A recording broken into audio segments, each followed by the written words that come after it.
Cô gái bị treo trên xà nhà 3 ngày 3 đêm, mệt ghê. Bố mẹ không thương còn định lấy roi quạt cô vài cái cho vui.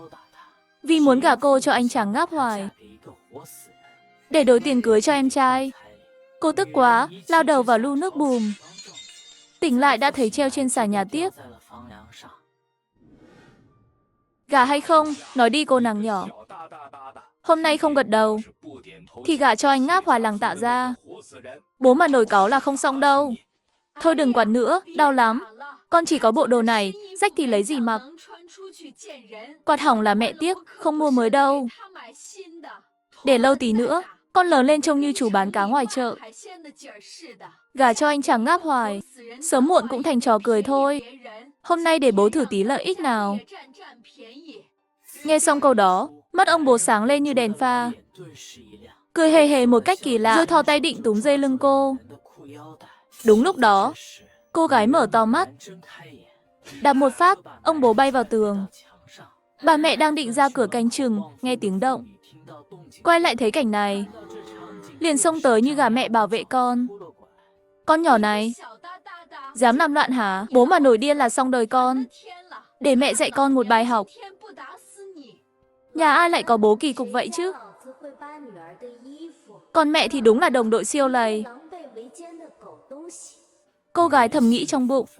Nhìn bà mẹ lao tới, ngẩng đầu lên, lại đạp một phát, bà mẹ văng vào góc tường. Ông bố vừa bò dậy, bị bà mẹ đè lại ngã lăn ra đất. Cả hai ôm nhau kêu oái oái. Không còn hai người ồn ào trước mặt. Cô gái mới để ý xung quanh, liếc một vòng. Cô vốn là nhà khoa học thế kỷ 21, chưa tới 30 đã đòi nghỉ hưu. Ai ngờ một giấc mơ đưa cô lên xà nhà luôn.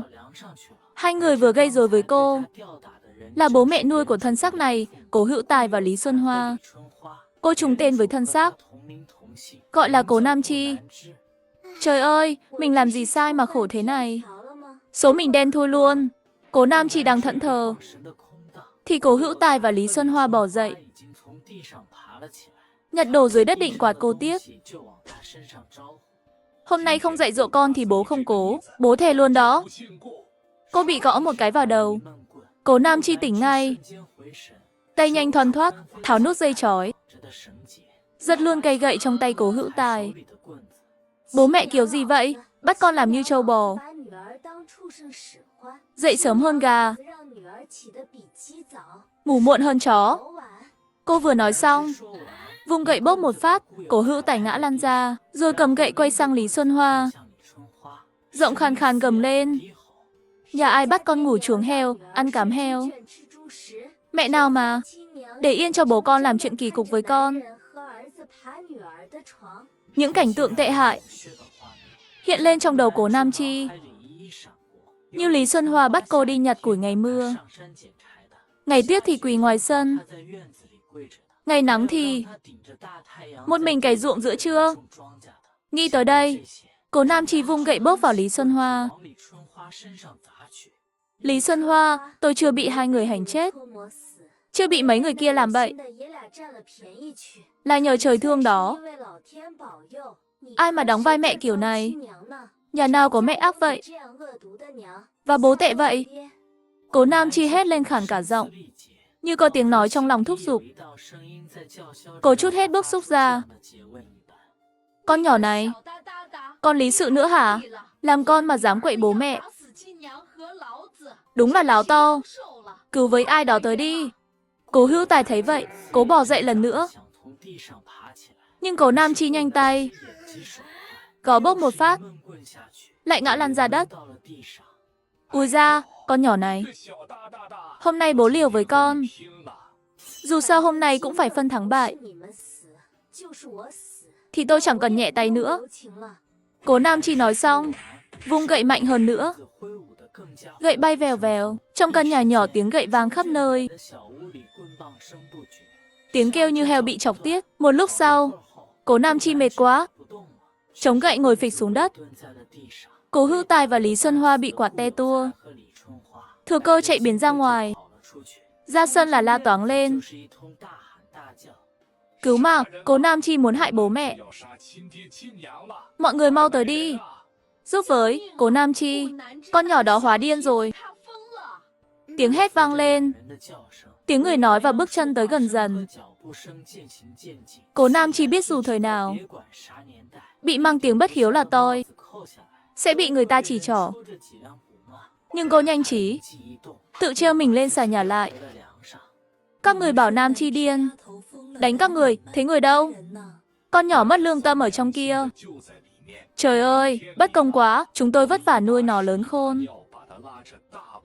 Giờ nó lớn mạnh, dám quay lại quậy cả bố mẹ. Mọi người phải làm chứng cho chúng tôi. Con bất hiếu thế này thì đáng. Nhưng rồi, Lý Xuân Hoa nghẹn lời. Hoảng hốt nhìn cố Nam Chi treo trên xà, đầy vết thương đỏ. Dân làng kéo tới nhìn nhau ngơ ngác, đầu đầy dấu hỏi. Các người không đánh nó à? Nhìn kìa, thoi thóp thế kia. Đúng vậy thật. Nam Chi bị các người treo lên xà đó. Sao đánh nổi các người? Coi chúng tôi là trẻ con. Hãy nghĩ chúng tôi ngốc hả? Nam Chi vốn chịu khó, luôn chăm chỉ, mà các người đối xử tệ với nó. Cơm cũng chẳng cho ăn nó nữa. Chuyện nhà người thì thôi, chúng tôi không xen vào. Nhưng đánh con cái da nông nỗi này, còn gọi chúng tôi tới xem. Thế làng chưa đủ xôm, muốn mời chúng tôi xem kịch cả. Để trưởng làng biết thì các người xong đời. Trưởng làng bảo rồi, giờ đánh con cái là phạm luật đấy. Vừa nãy rõ ràng nó. Lý Xuân Hoa nghi ngờ mình hòa mắt. Rõ ràng vừa nãy, mới một giây trước, cố Nam Chi còn vung gậy quạt họ. Sao giờ lại treo lơ lửng thế kia? Đang nói thì, hàng xóm đỡ cố Nam Chi xuống từ xà nhà. Cô nheo mắt, liếc Lý Xuân Hoa đầy ẩn ý. Giơ nắm tay dọa. Đối diện ánh mắt đừng hòng của cố Nam Chi, Lý Xuân Hoa rụt rè nép vào cố Hữu Tài. Thấy chưa, con nhỏ này còn muốn gây sự. Mọi người làm chứng cho chúng tôi nhé. Lý Xuân Hoa, đủ rồi đó. Sự thật rành rành đây. Con định đổ lỗi ngược lại. Để tôi đi báo trưởng làng ngay. Đi nào con. Về nhà bác bôi thuốc cho. Chưa kịp để cố Nam Chi trả lời, bác hàng xóm đã kéo cô đi luôn. Nhìn mọi người rời đi. Lý Xuân Hoa ngã phịch xuống đất, khóc lóc ầm ĩ. Điên hết rồi, điên hết rồi. Trời đất còn công lý không đây? Không phải vậy, vừa nãy nó không thế đâu. Nó thật sự muốn quả chúng tôi tè tô mà. Dù hai người nói gì, chẳng ai thèm để ý. Lúc này, cố Nam Chi đã được bác hàng xóm tốt bụng đưa về nhà. Tới rồi, vào nhà đi con. Bác bôi thuốc cho con kẻo đau nhé. Không cần đâu bác ơi, chỉ là vết xước nhỏ thôi. Cháu phải lên núi nhặt củi đây. Thế sao được? Vết thương không xử lý là viêm đấy. Hồi đó nếu không phải họ đổi cháu bằng lương thực, làm sao mẹ mang thai đôi được? Rồi sinh ra em trai Cố Kiến Quốc và em gái Cố Cẩm Tú. Nhưng với tính keo kiệt của Cố Hữu Tài và Lý Xuân Hoa, lương thực còn chẳng dám bỏ ra, làm sao chịu đổi cháu về được? Chắc là nhặt cháu ở đâu đó thôi. Dù sao 17, 18 năm qua, bố mẹ ruột cũng chẳng tìm cháu. Họ chắc cũng chẳng quan tâm. Nam Chi, ngẩn ra gì thế? Đi với bác về bôi thuốc nào. Thật không cần đâu ạ. Bác ơi, cháu đi nhặt củi đây. Muộn quá bố mẹ lại mắng cháu mất. Cố Nam Chi nói xong, chạy vèo lên núi, hướng về phía sau núi, để lại dân làng đứng đó thở dài. Thật là tội nghiệp. Đứa trẻ tốt thế này ở nhà họ Cố đúng là phí. Bên kia, Cố Nam Chi đã tới núi sau, tựa vào cây lớn kiểm tra vết thương. Vết cũ chồng vết mới. Mình vốn là thiên tài được cưng chiều từ nhỏ, luôn được bảo vệ kỹ càng, đâu từng bị thương thế này. Giá mà đội y tế của mình ở đây và không. Phòng thí nghiệm cũng được. Đột nhiên, một cánh cửa dịch chuyển hiện ra. Chớp mắt cô bị hút vào trong. Mở mắt lần nữa, cô đã ở tầng 1 phòng thí nghiệm của mình. Nhìn thấy quầy thuốc quen thuộc, kệ đầy ắp các loại thuốc. Cô sững sờ như bị sét đánh, người cứng đờ ra. Xong rồi, cả hắc không gian cũng có. Đúng chuẩn combo xuyên không luôn. Mất công trời đất nước giàu mạnh. Để nghỉ hưu sống thoải mái. Ai ngờ quay lại thời khổ sở. Cô bình tĩnh lại. Cố Nam Chi bôi thuốc cho mình, lấy bánh nén ra gặm. Bắt đầu suy nghĩ tình cảnh. Cái nhà đó thà chết chứ không về. Nếu về, sợ là mình nổi điên làm gì đó dại dột. Nhưng không về, thì đi đâu đây? Thời này, không giấy giới thiệu, xe buýt, tàu hỏa cũng chẳng đi được. Huống chi rời khỏi trấn. Rời đi, sẽ bị coi là dân lang thang. Chẳng nơi nào, chẳng ai dám chứa chấp. Ra khỏi không gian, Cố Nam Chi đi lang thang không đích đến. Vô tình tới làng Tạ Gia. Cậu là Cố Nam Chi làng bên đúng không? Mình là Tạ Như Vân đây. Trời ơi, nhớ rồi, em trai nguyên chủ là Cố Kiến Quốc, sau khi làm bậy không được, lại để mắt tới Tạ Như Vân. Nên xúi Cố Hữu Tài hai vợ chồng, bắt mình đổi thân cả cho anh trai cô ấy đến người đang ngủ say. Đi lung tung thế nào lại tới đây? Đúng lúc đó, một giọng nói vang lên từ sân. Như Vân, ai vậy? Khách qua đường à? Trời sắp tối rồi, mau mời vào nhà. Uống nước, ăn chút gì đi. Cố Nam Chi chưa kịp phản ứng, đã bị Tạ Như Vân kéo vào sân. Mẹ ơi, đây là Nam Chi làng bên, chị của thằng nhóc lòi Cố Kiến Quốc. Tạ Như Vân vừa nói vừa nhìn Cố Nam Chi. Bố mẹ cậu đánh cậu à? Vì cậu không chịu đổi thân. Chuyện này cũng tại mình. Không hiểu sao Cố Kiến Quốc lại để ý mình. Mình ly hôn rồi, còn nuôi hai đứa nhỏ. Chẳng muốn tái hôn, nhưng nhà cậu quấy quá. Đến nhà mình mấy ngày liền, bố mình đành nói muốn mình gả qua thì được, nhưng cậu phải gả cho anh trai mình. Không ngờ bố mẹ cậu đồng ý luôn. Mình thật ngại quá, chỉ muốn họ từ bỏ thôi. Ai ngờ lại làm cậu khổ thế này. Xin lỗi cậu thật đấy. Chuyện này đúng là rối tinh rối mù, liên lụy cậu vô duyên cớ. Hai người đang nói, mẹ Tạ bưng bát nước, cầm bánh mì kẹp dưa muối ra. Thấy Cố Nam Chi, bà giật mình nhìn vết thương trên người cô, bật thốt lên. Đúng là đồ trời đánh, trên đời sao có bố mẹ ác thế này.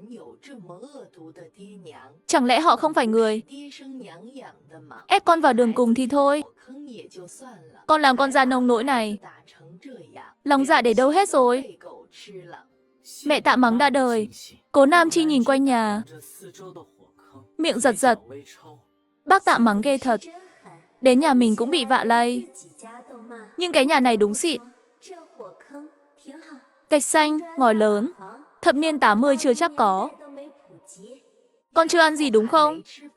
Đừng đứng đó nữa, ăn tạm ít cháo trên bếp đi. Chưa chín hẳn đâu, để bác làm thêm canh trứng cho con. Trứng thời này quý lắm. Cố Nam Chi định từ chối, thì một cô gái từ ngõ nhỏ bước ra, ngắt lời cô. Bác Tạ ơi, muối nhà cháu hết rồi, cho cháu xin ít được không? Mai cháu lên trấn mua sẽ trả bác. Cô gái chừng 17, 18, mắt sáng, mặt xinh, nốt ruồi ở khóe mắt nổi bật, hấp dẫn cực kỳ. À, là Hương Linh tri thức hả? Chút muối thôi mà, cần gì mượn. Vào bếp với bác lấy đi. Mẹ Tạ nghe xong, cười tươi dẫn cô ấy vào bếp. Không biết rằng Cố Nam Chi nghe tên, sững sờ đến mức bánh mì trên tay suýt rơi xuống đất. Cô ấy tên gì cơ? Cô ấy là Từ Hương Linh, tri thức phân về làng mình. Ông bà mình mất rồi, sân sau bỏ trống, nên cho cô ấy và vài tri thức nữ thuê. Nghe rõ tên này, Cố Nam Chi như bị sét đánh, người run lên. Người đã chết rồi, mà tim còn đập thình thịch. Hóa ra anh ấy là đặc nhiệm, Bị thương nặng quá, cơ thể tự bảo vệ. Giờ chỉ đang ngủ sâu thôi. Anh cậu tên gì nhỉ? Tạ Chấn Đình. 3 chữ ngắn gọn của Tạ Như Vân. Như án tử với Cố Nam Chi. Xong rồi, không phải xuyên không, mà là xuyên sách.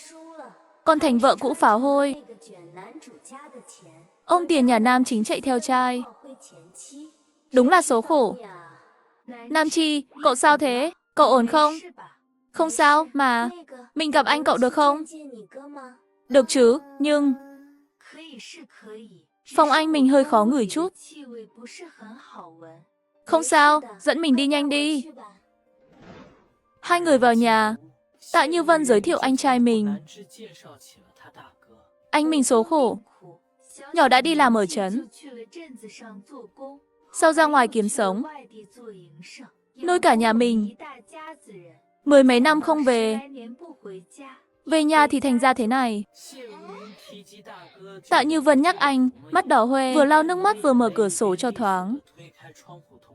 Anh mình vậy, dọn kỹ thế nào? Vẫn có mùi khó chịu. Cậu đừng ngại nhé. Nhưng Tạ Như Vân quay lại, thấy ngay Cố Nam Chi đang ngẩn ngơ bên giường anh trai mình. Đẹp trai quá đi. Sách bảo anh ấy là vua đại bàng đội đặc nhiệm. Chỉ vì nhiệm vụ lần này, đụng chạm nhiều người quá, nên kẻ muốn cơ hội hạ anh ấy. Danh tính anh ấy được giấu kỹ. Đến gia đình cũng không biết anh làm gì. Nhưng vết thương thì không giấu được. Cố Nam Chi nhanh tay kéo chăn trên người anh ấy ra. Cậu làm gì vậy? Vết súng, lúc anh ấy được đưa về. Cậu không đưa anh đi bệnh viện kiểm tra sao? Xử lý vết thương kiểu gì vậy? Vết súng gì cơ? Mình không hiểu cậu nói gì hết. Anh mình chỉ bị thương ngoài thôi. Đụng tới đâu? Nên ngủ hoài không tỉnh. Mình chụp ảnh tra mạng là biết ngay. Khoan, cậu lại đổi điện thoại mới à? Cái cũ đâu? Mình bán trên ai hồi thu rồi. Tiện lắm luôn. Gần 2,0 cửa hàng toàn quốc. Đặt đơn là có người tới lấy. Giá ok thì chuyển tiền tại chỗ. Huawei Mate 60 mình dùng hơn năm. Vẫn bán được 4,7 đó. Đáng tin không? Chắc rồi. Ái hồi thu là công ty lớn mà. Máy tính bảng, laptop không dùng. Cũng bán được luôn. Tạ Như Vân nói xong kéo Cố Nam Chi sang bên. Nhưng mắt cô ấy cứ đảo. Trông siêu lúng túng. Thật ra cứ vài bữa, họ lại đưa anh mình lên trần khám. Bác sĩ nói anh bị súng bắn. Thậm chí nghi ngờ anh bị thương thế này là do làm chuyện không hay. Nhưng nhà mình chẳng ai muốn tin đâu. Càng không muốn người ngoài bàn tán. Không ngờ hôm nay bị cậu thấy. Tạ Như Vân nhìn anh trai nằm bất động. Nghĩ tới công sức anh bỏ ra. Mùi lòng khóc thút thít bên giường. Diễn gì thế này? Nhưng theo sách thì Tạ Như Vân vì anh trai, muốn có người chăm sóc anh, nên cam tâm đổi thân gả cho Cố Kiến Quốc. Nhưng chưa đầy năm, cô ấy bị hành điên lên, rồi tự kết thúc luôn. Nghĩ tới đây, Cố Nam Chi nắm vai Tạ Như Vân. Cậu đừng đổi thân, đừng gả cho Cố Kiến Quốc. Hắn chẳng ra gì đâu. Gả cho hắn cậu khổ chết mất. Mình biết hắn tệ. Cũng nghe chuyện cậu khổ ở nhà họ Cố. Dù bố mẹ mình không thật muốn đổi, gả mình cho hắn, nhưng cậu giỏi giang lắm. Trong ngoài đều đảm đang. Nếu đổi cậu gả cho anh mình sẵn lòng. Không cần đổi. Mình tự nguyện gả cho anh cậu. Chăm sóc anh ấy, giúp anh sớm tỉnh lại. Thật không? Thật luôn. Thật hơn cả vàng. Không được, không ổn đâu. Cố Kiến Quốc nhắm tới mình rồi. Nhà họ Cố không chịu để cậu gả đâu. Có cách mà. Thế nào cũng thuyết phục được. Nhưng anh mình thế này, thiệt cho cậu quá. Không thiệt, nhà họ Cố khổ lắm. Thoát được là mừng rồi. Mình chỉ mong thế. Tạ Như Vân xác nhận ý Cố Nam Chi, liền chạy đi bảo bố mẹ. Gì cơ? Thật không? Thật luôn đó. Chỉ cần Nam Chi đồng ý, dù phải mua, chúng tôi cũng rước về. Con bé chăm chỉ, chăn Trấn Đình là hợp nhất. Bà nó ơi, lấy hết tiền trong nhà ra đi. Chúng ta qua làng họ Cố. Hai ông bà Tạ mang 500 đồng. Dù trưởng làng Tạ tới làng Cố. Thời này xính lễ chỉ 180. 500 đồng là quá dư. Nhưng mà ai ngờ Cố Hữu Tài và Lý Xuân Hoa từ chối. 500 đồng mà đòi rước Cố Nam Chi. Con nhỏ đó hả? Con đòi cắt đứt với nó, không có cửa. Chẳng có đâu. Nuôi nó lớn vất vả lắm. 0.800. Đừng hòng mang nó đi. Hứ, nói thế không biết ngượng à? Nuôi nó vất vả. Xóm làng ai chẳng biết các người hành con bé. Dùng như trâu bò. Bắt ngủ chuồng heo.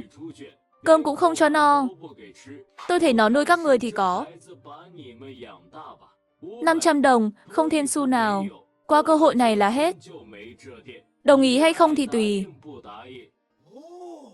Bố ơi, 500 đồng đó. Cắt thì cắt đi. Có tiền này. Con cưới vợ xịn hơn. Chứ nhà Tạ. Con mụ ly hôn hai con đó. Con chẳng thèm. Để con cưới vợ thành phố về. Cho họ lé mắt chơi. Cố Cẩm Tú thấy vậy, cũng hùa theo. Bố mẹ còn lăn tăn gì nữa. Con nhỏ Cố Nam Chi đó. Bán không đáng 500 đâu. Bị nó quậy chưa đủ hả? Muốn nó về quậy tiếp không? Nhanh tay cắt đứt. Cho sạch sẽ đi. Con sắp cưới rồi. Nếu bố mẹ có tiền, sắm cho con hồi môn xịn tí. Hay. Cố Hữu Tài và Lý Xuân Hoa tuy tệ với Nam Chi, nhưng con ruột thì cưng lắm. Đau lòng tới tận tim. Họ không muốn bỏ lỡ 500 đồng. Con cái đã lên tiếng, thì thôi đành đồng ý vậy. Cuối cùng, trưởng làng làm chứng. Mọi việc xong xuôi. Về nhà Tạ, ông Tạ đưa giấy cắt đứt và sổ hộ khẩu cho Nam Chi. Nam Chi này, cầm lấy hai thứ này. Giờ cháu chẳng còn liên quan gì tới nhà họ Cố nữa. Yên tâm ở đây nhé. Nhìn giấy tờ và sổ hộ khẩu, Cố Nam Chi thở phào nhẹ nhõm. Cái hố lửa đó cuối cùng cũng thoát được một nửa. Nhưng 500 đồng là mạng của Tạ Trấn Đình. Mình không để nhà họ Cố hưởng đâu. Mấy con sói đó muốn hút máu mình. Ăn bánh bao nhân mình hả? Mơ đi nhé. Thôi, muộn rồi. Mọi người nghỉ sớm đi. Nghe gà gáy, Cố Nam Chi dậy vào bếp nấu cơm. Thấy mẹ Tạ đã nhóm lửa sẵn. Nam Chi à, dậy rồi hả? Ăn xong. Đi với anh cả lên trấn lĩnh giấy nhé. Tiện đưa anh ấy khám lại ở bệnh viện trấn. Đi đường ghé trường. Đưa bánh và dưa muối cho em út. Nhà Tạ giờ vừa lo chữa cho Trấn Đình, vừa nuôi em út đi học. Rồi con cái ly hôn và cháu ngoại. Cộng thêm 500 đồng mua mình. Nhà chắc trống rỗng rồi. Bác ơi, không cần đưa Trấn Đình đi viện. Bệnh viện trấn không chữa được đâu. Nhưng cháu chữa được. Mẹ Tạ ngạc nhiên nhìn Cố Nam Chi. Con nói gì cơ? Con chữa được à? Dạ, bác ơi, bác không nghe sao? Làng mình từng có đôi vợ chồng trí thức về đây. Họ từ kinh thành tới, dạy ở trường y lớn. Họ giúp đỡ nhà cháu nhiều. Cháu chăm sóc họ suốt. học được kha khá từ họ. Thường lên núi lấy thuốc cho họ. Làng có ai đau đầu, chật chân, không dám tìm họ, lại nhờ cháu giúp. Chuyện này Cố Nam Chi không nói điêu đâu. Nguyên chủ đúng là học được chút y thuật. Nhưng đôi vợ chồng già đó qua đời mùa đông rồi. Giờ cô học được gì? Học bao nhiêu? Toàn dựa vào miệng cô thôi. Yên tâm đi bác. Việc chữa cho Tạ Chấn Đình cứ để cháu. Nhiều thì nửa năm, ít thì 3-4 tháng. Cháu sẽ làm anh ấy tỉnh lại. Nam Chi, thật không? Cháu không lừa bác chứ? Anh cả, anh ấy tỉnh được thật sao? Dạ, thật mà. Anh ấy sẽ tỉnh thôi. Trong sách, Tạ Chấn Đình mê man 5 rưỡi. Tỉnh dậy rồi yếu. Vẫn leo mình vào núi cứu mình. Giờ mình có không gian và phòng thí nghiệm, chắc chắn giúp anh tỉnh sớm hơn. Trời ơi, cháu là trời sai xuống cứu nhà bác hả? Như Bồ Tát sống vậy, nếu chữa được anh cả nhà bác sẽ coi cháu như tổ tiên. Mẹ Tạ phấn khích chạy ù ra ngoài. Chẳng mấy chốc, ông Tạ và Tạ Như Vân vội chạy tới. Mắt hai người sáng rực nhìn Cố Nam Chi. Nam Chi, nghỉ đi con. Bếp không phải chỗ con làm đâu. Đã có bác và Như Vân đây. Vào phòng ngủ chút đi. Không cần làm lớn vậy đâu. Chào tới báo ơn, chứ không phải làm tổ tiên. Nhưng không lay chuyển được. Cô đành bị đuổi ra. Hết cách, cô múc chậu nước, đi tới phòng Tạ Chấn Đình. Cửa vừa mở, Tạ Chấn Đình nằm đó, mắt nhắm chặt. Đột nhiên giật mình tỉnh táo. Lại rồi, con nhỏ hôm qua lột đồ mình lại tới. Nhỏ này từ đâu chui ra vậy? Lý lịch có sạch không? Thân phận có an toàn không? Tiến gần mình thế này, rốt cuộc muốn gì đây? Hôm nay chúng ta đi lĩnh giấy nhé. Dù gả được hay không, mình cũng phải vào số hộ khẩu nhà anh. Cố Nam Chi vừa nói vừa lau người cho anh. Cha cha, không hổ là đại bàng quân đội. Nằm cả tháng mà cơ bụng vẫn ngon thế này. Con nhỏ này biết cả thân phận mình. Có vấn đề, chắc chắn có vấn đề. Tổ chức giấu mình ở nhà dưỡng thương. Sao không ai canh mình vậy? Sao nhỏ này lẹn vào được? Còn đòi lĩnh giấy với mình, vào sổ hộ khẩu nhà mình. Tạ Chấn Đình đang nghĩ lung tung, thì Cố Nam Chi bất ngờ kéo luôn quần anh ra, kiểm tra sau lưng và vết súng trên đùi. Khi tay cô lướt qua đùi anh, Tạ Chấn Đình xấu hổ muốn độn thổ. Bỏ tay ra đi. Không biết nam nữ không cần gũi sao? 3 vết súng chí mạng mà vẫn sống sót rời chiến trường. Tạ Chấn Đình, anh đỉnh thật đấy. Hy vọng anh khỏe hơn nữa. Hợp tác với mình chữa trị, mau tỉnh lại nhé. Tỉnh lại làm gì chứ? Dùng gia đình uy hiếp mình hả?